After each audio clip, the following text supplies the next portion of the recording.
Hey guys, today we're checking out this weed whacker. The recoil mechanism seems to be frozen stuck. What's that sound? Sounds like somebody's spraying something. I've been tracking a massive infestation. It all leads back to this barn. There's no infestation here. Whatever, just don't be spraying that crap in the window, okay? Alright, I'm gonna take this apart and we'll see if we can't free it up. This bolt here should hold the power head onto the shaft.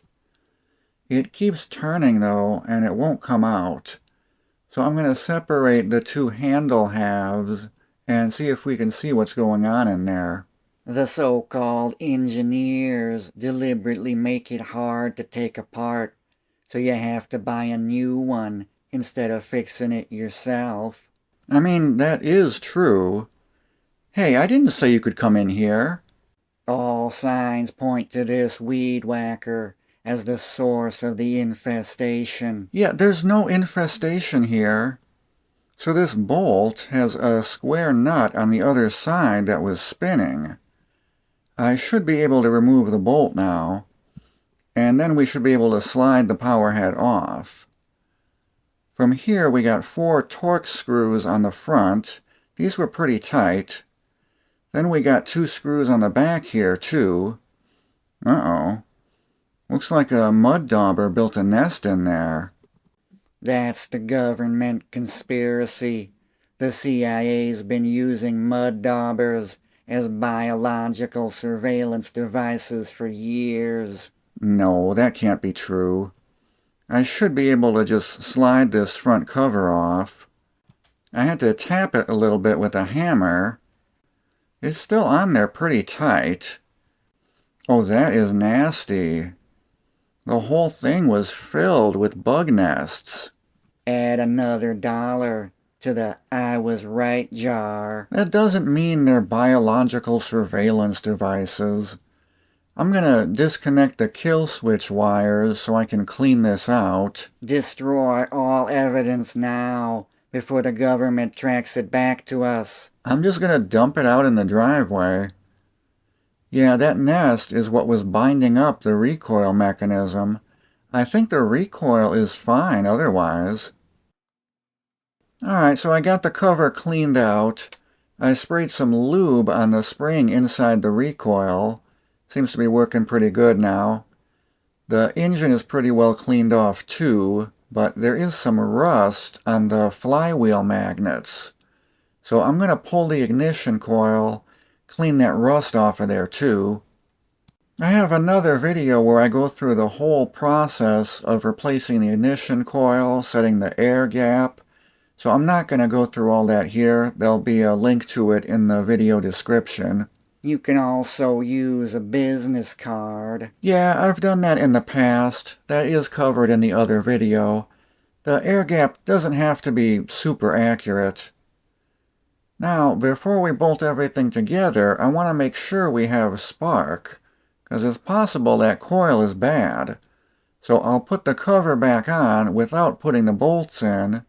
Then I'm going to pull the spark plug, because I don't want this thing firing up on my workbench. Then we'll plug in the spark tester, and I'm just going to ground the other end to the cylinder head. Now, when I pull on the recoil, you can see we have spark. So I'm good to go to bolt this thing back together. Now there is a clip that goes on the end of the power head. I thought initially that it went in with the tab facing out, but it actually goes in the other way with the tab facing in. This little tab is what engages with a notch in the shaft and locks the power head in. Then we can put our bolt and nut back in. I'm not going to tighten this guy fully. We'll do that after it's assembled. So here I am sliding the power head on. You'll hear it click into place. That's the same sound you'll hear when the government agents are standing behind you, pointing a gat to your head. Geez, calm down, guy. Then the throttle linkage just slips into the handle here, And now we can put our handle covers back on. On this Weed Eater, the throttle cable just kind of hangs down through a slot in the bottom. Once we're all put back together, we can see if it'll fire up.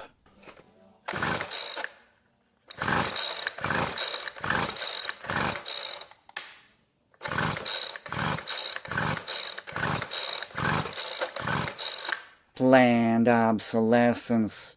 They're only made to last a couple of years and then fall apart. Yeah, most of the time these cheaper weed whackers aren't worth fixing. The spark plug on this one is dry as a bone, so it's not getting fuel. I had high hopes for this one because it looked like somebody had replaced the carb on it at some point. Yeah, there's no fuel getting through there at all.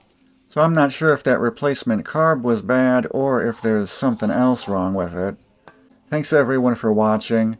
Check out my channel for more small engine videos. My videos are a little different.